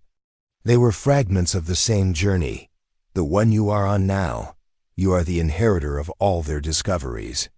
Every philosophy, every meditation, every theory lives within your DNA. You are the next step of human evolution. Consciousness becoming aware of itself. The flow of infinite awareness. Take another slow breath. Notice the silence between thoughts. That silence is not emptiness, it is awareness itself. Everything you've ever known, every image, every sound, every memory arises within that awareness. It has no edge, no shape, no form. It is infinite, like a field of light without beginning or end. This awareness, your true self, never sleeps. It observes dreams. It watches thoughts. It witnesses life unfolding. You may call it consciousness. You may call it soul. You may call it energy, or God, or the observer. The name doesn't matter. What matters is that it is. It is what remains when all thoughts fall silent, and from that silence, new realities are born. The mind as creator. Every civilization that ever existed was first imagined. Every invention, every piece of art, every discovery began as thought. That's how reality is created, first within, then without. The subconscious mind, your inner architect, is always listening. Not to words, but to consistency. It doesn't believe what you say once. It believes what you repeat often. So choose your mental language carefully. Say to yourself quietly, like a gentle mantra, I am creating peace. I am attracting balance. I am aligned with clarity. I am awake within my own mind. Repeat it slowly, without effort, until it becomes feeling. Until it becomes natural. Until it becomes you. Returning to stillness. As this journey nears its close, you realize something subtle yet profound. You never needed to escape reality. You only needed to understand it. The world outside is not separate from the mind within. They are two reflections of the same mirror. When you change the image in your mind, the reflection shifts. When you calm the water, the sky appears clearly. When you find peace within, the world responds in kind. This is reality hacking. Not manipulation, but mastery. Not illusion, but awareness. You are the dreamer and the dream. The creator and the creation. The observer and the observed. And now, as you drift into deep rest, that truth sinks deeper, beyond words, beyond thought, beyond time. Soft ambient tones fade into pure silence. Breathe, release, rest. You are rewired. You are whole. You are infinite. Sleep now, knowing that the work continues quietly within you. Your mind has listened. Your dream state integration, the architecture of the mind, soft, ambient textures blend with faint chimes or heartbeat-like pulses. The voice is steady, soothing, slightly lower. As your body rests deeper, the boundaries between waking and dreaming dissolve. You are neither fully awake, nor fully asleep. You are floating in the lucid space between thoughts. In this space, the subconscious mind is wide open. Here, imagination becomes instruction. Here, what you feel becomes what you experience. This is the laboratory of creation, the dream state. Every night, your brain enters this dimension, a vast internal universe that mirrors your emotional energy. The scenes you see, the stories that unfold, are not random. They are reflections, symbolic communications from the deeper layers of your psyche. The language of dreams do not speak in words, they speak in symbols. A door may represent opportunity. A storm may symbolize transformation. A light in the distance may be your own awareness calling you forward. When you begin to understand the language of symbols, you begin to converse with your subconscious. It stops being a mystery and becomes an ally. This is reality hacking at the deepest level, not by changing the dream, but by understanding what the dream means. Every time you acknowledge a symbol, every time you listen to the feeling behind it, you rewrite your neural map. You shift your inner architecture. You teach your subconscious to align with your conscious desires. Lucid awareness. The dreamer wakes within. The dream now. Imagine you find yourself within a dream, a city of light and motion. The air glows with soft gold, and every street reflects your thoughts. As you walk, the scene changes gently, responding to your focus. A bridge appears when you believe in crossing. A door opens when you expect to enter. You begin to realize the dream world and the waking world obey the same rule. Attention creates reality.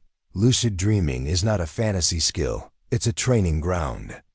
Every moment you stay aware within a dream, you strengthen the neural pathways of conscious creation. When you wake, the same mechanism follows you. Reality itself becomes lucid. You start to notice that your emotions influence outcomes. Your beliefs attract matching experiences. Your energy reshapes circumstances. This is not superstition. It is psychology in motion. The science of dream integration. Modern neuroscience calls this neuroplasticity.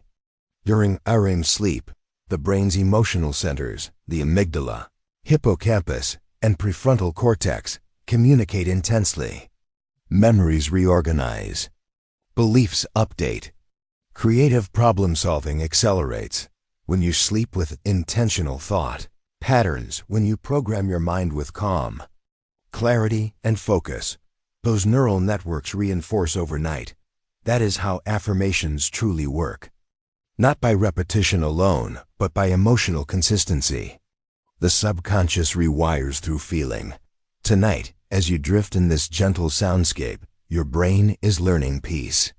It is practicing clarity. It is rehearsing a new reality, one built on awareness instead of reaction. Becoming the architect. Every dream is an unfinished design, a sketch of what you are becoming. Your subconscious is the architect. Your conscious mind is the builder. Together, they construct the world you wake into. So as you sleep tonight, visualize the reality you wish to live. Not as a fantasy, but as a blueprint. See it clearly. Feel it as though it already exists. Smell the air of that new morning. Hear the sounds of peace and flow. Your subconscious will interpret these sensory cues as instructions.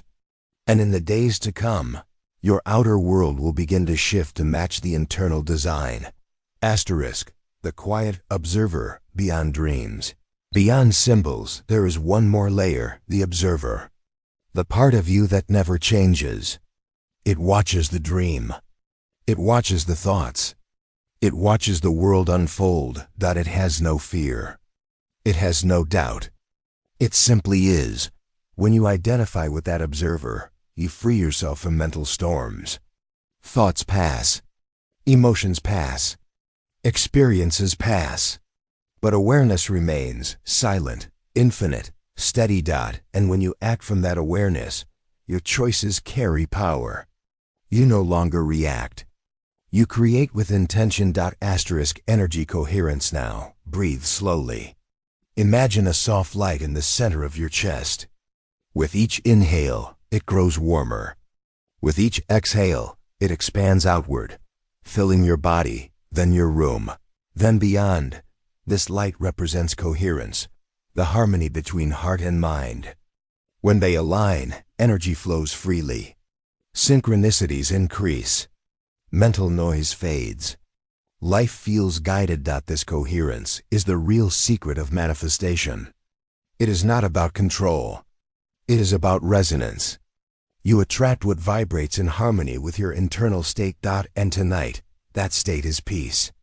Complete, radiant peace. Reintegration. As you drift through the final stretch of sleep, your subconscious begins to weave the night's experiences into memory. The lessons from this journey, the calm, the awareness, the clarity, sink deeper. Encoded in the brain's architecture. Tomorrow, when you wake, you may not remember every word, but the frequency will remain. You will move through the day lighter, more observant, more deliberate, more aligned. Reality will respond to you differently, not because the world changed, but because you did. You are the dreamer and the creator. You are the observer and the actor. You are consciousness experiencing itself through time. Sleep now. Rest. Let your mind complete the integration. Let your reality recalibrate around your calm. The work is done. The seed is planted. The awakening continues. The awakening sequence. Reprogramming conscious action. Soft ambient tones shift subtly. Dawn-like chords fade in. Distant birds, wind, and faint warmth. The night begins to fade. Shadows soften. The first light of consciousness rises from beneath the surface of thought. You are returning, slowly, from the deep ocean of dreams. But you are not the same. Something has changed. Something has reorganized beneath the silence. You are waking, not only from sleep, but into a new version of yourself. The mind as a field. Your mind is not a container. It is a field, vast, open, responsive. Every thought you think sends a vibration into this field. Every emotion colors its frequency. During the night, that field has been rewritten. Old beliefs, heavy patterns, and buried fears have dissolved quietly into light. Your neural connections are rearranged, subtle, invisible, but real. This is the alchemy of rest. You have been rewiring without effort. You have been healing without trying. Now, The energy that once fueled stress begins to flow toward purpose. The attention that once scattered begins to focus. The field of your mind aligns with clarity. Asterisk, the re-entry of awareness. As awareness returns, you begin to sense the world forming again. The air, the light, the space around you. But this time, you see differently. You no longer wake into chaos. You wake into presence. This is the art of conscious awakening, to bring the same peace you found in dreams into the movement of daylight. The body wakes, the breath deepens, and the mind, clear and quiet, prepares to meet the world. Asterisk morning reprogramming. Every morning is a new chance to encode your reality. The first few minutes after waking set the frequency for the entire day. So before you move, before you look at a screen, before the noise of the world returns, breathe. Let the mind remember the peace of the night. Let the subconscious align with your intention. Repeat softly, even silently. I move through this day with calm clarity. I see through illusion and choose awareness. I create from peace, not from fear. My energy is focused. My purpose is clear. These phrases are not mere words. They are keys, signals that unlock the same brain pathways that rewired overnight. Every repetition strengthens the pattern. Every calm breath anchors it deeper. This is how psychology becomes physiology, how thought becomes structure. Asterisk, the conscious observer returns. You begin to notice that thoughts arise and pass. Emotions surface and fade. But something remains constant, the quiet awareness that observes them all. That awareness is your anchor. It does not chase, does not grasp, does not resist. It simply is. The more you identify with that awareness, the less control the external world has over you.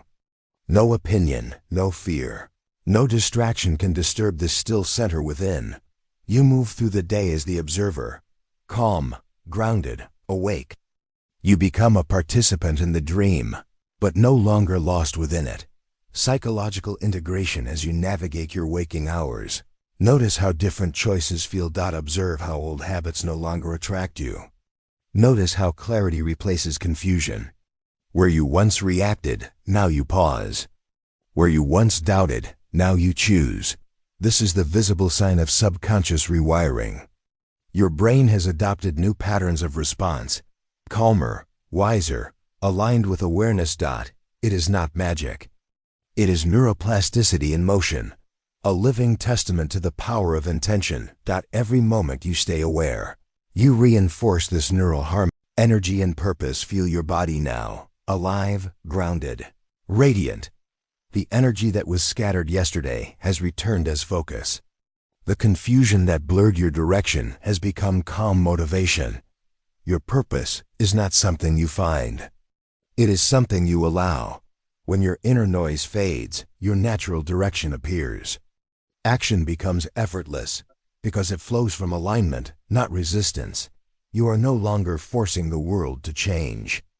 You are allowing yourself to flow with it, consciously, gracefully. Asterisk living the dream. Awake reality hacking does not end when you open your eyes. The dream continues, but now you know you are dreaming. Every conversation, every challenge, every joy is part of the lucid experience of life. You can shape it. You can respond to it. You can learn from it. The same awareness that moved through your dreams now moves through your actions. The same stillness that held you while you slept now holds you while you move. This is living lucidly. This is waking enlightenment. Asterisk the closing sequence. So as the light grows stronger, as the day calls you forward, carry this truth with you. You are the author of perception. You are the dreamer of reality. You are the observer and the creator intertwined. The psychology of awareness has rewired your mind. The history of thought has brought you here. The evolution of consciousness continues through you. Breathe once more. Smile gently. And when you're ready, open your eyes. You are awake. And the world awaits your awareness. Asterisk reality, creation mode. applying the rewrite in daily life, soft sunrise soundscape, gentle piano, faint city sounds, slow heartbeat rhythm. The narrator's tone is warm, awakening, focused. The morning light has returned. The world breathes again. You open your eyes to a new rhythm, one shaped by everything your mind absorbed through the night. This is not the same morning as before. The world you see now is subtly different. Because the observer within you has changed. You have crossed the threshold from unconscious reaction to conscious creation. Asterisk. The mechanism of manifestation. Every human being lives within two realities, the inner world of thought and emotion, and the outer world of events and circumstances. Most people believe the outer world controls the inner. But when awareness expands, you realize the opposite is true. Your thoughts filter perception. Your emotions sculpt memory. Your beliefs decide what you notice and what you ignore. This is not imagination. It is cognitive science. The human brain is a predictive engine. It does not see reality as it is. It predicts reality based on belief. When you change your core belief, you change your perception, and perception changes behavior. That, in turn, changes outcomes. This is how reality is rewritten from within. Asterisk. Energy follows focus. Where attention goes, energy flows. This phrase is ancient, yet neuroscience now explains why it works. Attention strengthens neural connections. Whatever you focus on repeatedly, your brain learns to prioritize. So when you dwell on peace, your mind becomes a peace-detecting instrument. When you focus on gratitude, your nervous system begins to register safety and abundance. The more often you tune to those frequencies, the more the outer world reflects them back. It's not magic. It's neurobiology and perception aligning. Asterisk. Shaping your day with conscious intention. Now, as you move into the day, practice conscious creation in the simplest ways. Before you speak, pause. Before you decide, breathe. Before you react, observe. In that microsecond of awareness, you reclaim your power of choice. That is the essence of reality hacking, not control, but awareness before action. If your energy feels scattered, return to the breath. If your mind feels restless, place your hand on your heart and say quietly, I am here. I am aware. Choose calm. Each repetition reinforces the pattern created overnight. Asterisk. The science of emotional regulation. Emotions are not enemies. They are signals, data about your alignment. Fear means the mind is imagining loss. Anger means a boundary feels broken. Joy means resonance. Calm means coherence. When you label your emotions without judgment, you activate the prefrontal cortex, the part of your brain responsible for regulation and insight. By simply naming what you feel, you move from reaction to observation. This transforms chaos into clarity. The emotion no longer controls you. You understand it. Understanding rewires the response. Asterisk. The quantum mirror. Reality reflects your inner state like a mirror, but the reflection has a delay. Today's experience is the echo of yesterday's consciousness. Tomorrow's experience will echo what you feel and focus on now. So don't rush the reflection. Adjust your vibration first. Hold the new feeling of peace, abundance, or love, and the mirror, the world, will catch up. This is why patience is the secret to mastery. The subconscious works quietly, but it never fails to deliver what is consistently imagined. Asterisk. Creating from stillness. True creation does not come from striving. It comes from stillness. When the mind quiets, intuition becomes audible. The next step appears effortlessly, not forced, but natural. The greatest ideas in history, from scientific discoveries to art to innovation, were born in states of relaxed awareness. When you surrender mental noise, you tune into the infinite intelligence that surrounds and moves through you. That intelligence is always available. It speaks through calm. It guides through resonance. Asterisk reality as a living dream. Now walk through the world as if it were a lucid dream. Notice the colors. Notice the patterns of coincidence. Notice how your energy influences people and events. The world responds to your state, just as dreams respond to your focus. This is not delusion. It is perception refined. You are not escaping reality. You are engaging with it consciously. You are living awake within the dream of existence. Asterisk. The ethics of awareness. With awareness comes responsibility. As you master your